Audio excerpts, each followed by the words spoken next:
But here's the story. Here's the story I wanted to tell. Here's the story I wanted to tell. Okay, what's the story? The story goes like this. The previous Lubavitcher Rebbe, when he was in America, he was in a wheelchair.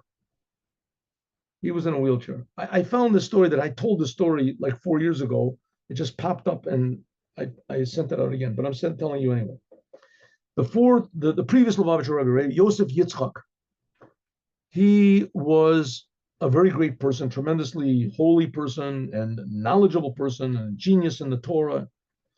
And he suffered terribly. He single-handedly defied communism and sent out his Hasidim to spread out Hasidut and Judaism and strengthen Judaism in Russia and communist Russia. And so he was caught and he was put into prison. And then miraculously he got out after a couple of weeks of torture. And then he was in Poland when the Germans attacked in Warsaw. And he came to America. He was already beginning to be paralyzed. I understand he had Parkinson's. So he had to be pushed in a wheelchair. So he was being pushed in a wheelchair. It was going down the street. And he told his Hasidim that he wanted them to take him up to the 5th floor. There was somebody he wanted to see on the 5th floor. So they said, well, we'll go up there and we'll tell the person to come down. So he said, no, I want to go up there. I want to go up. I want you to take me up. So it was a big effort, 5 stories. And the Rebbe was a heavy person. He wasn't a light person. So they had to carry the Rebbe up. If they carried him in his wheelchair, I guess maybe they carried the wheelchair afterwards. Anyway, on the way up, somebody, one of the dwellers in the house, in this apartment, they heard, I guess, the noise, and they came out and said, what is it? Oh, a rabbi, a holy rabbi. And he said, where are you going? We're going up to the top floor. There's a tailor up on the top floor. And he says, the tailor, what are you going up for the tailor for? He says, because I have a button I want sewed on my coat. He said, well, there's no problem. I have a needle and a thread. I can sew it for no, and I want to talk to him. I'll tell him to. He says, listen, Rabbi, you don't want to go and see that man. That man is he's a Jew, but he's very, very against Judaism. And he really hates religious Jews. In those days, there was through the Holocaust. There was a time of the Holocaust. Even those Jews were, the Rebbe, he passed away in 1950. So he was in America like for 10 years. And he got all these people that were fresh from the Holocaust or had relatives that were in the Holocaust. You don't want to see that man. He says, no, I do want to see him. I want to talk to him.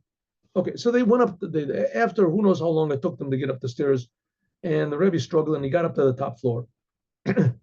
And he knocked on the door, and the man opened up the door, and he said, religious rabbi, you want a donation? I'm not giving you a donation. You can forget it. Go jump in the lake. And he says, no, I don't want a donation. I didn't come, I came, I have a button. I want you to sew on my coat. He says, listen, I don't want your religious rabbis. I don't want you coming into my house. I don't want anything to do with Judaism. I had enough trouble with this, and the Jewish people have suffered from it long enough. And get out of here. You're a bunch of whatever it is, parasites, and leave me alone. He said, but I want you to sew this button on that's why I want you to come in.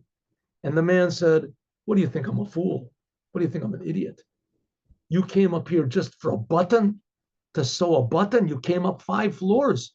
That's why you came here. What do you think? I'm an idiot? You think I should believe that? And the Rebbe said, and what do you think, that I'm a fool? I said, what do you mean you're a fool? He said, you really want me to believe that God put your soul from the upper worlds and he brought it down into this world, which is a much greater distance than from the floor to the 5th. He brought it down from the highest worlds into this world just so that you could be a tailor and sew buttons on people's coats. That's the reason you're here in the world. And the man started to think. He said, okay, come in. So he came in and he sewed the button. And it ended up that he convinced the man, he put on tefillin. And that that's why I understand. And that the man after that had a connection with the Rebbe, and he became an observant Jew. But the point is a point.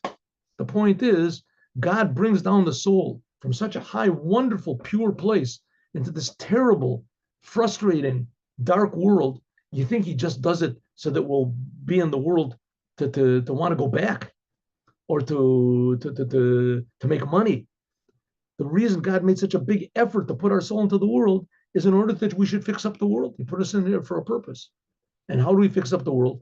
By doing Torah, by learning Torah, doing the commandments. Okay, that's the story. Now, Hayom Yom.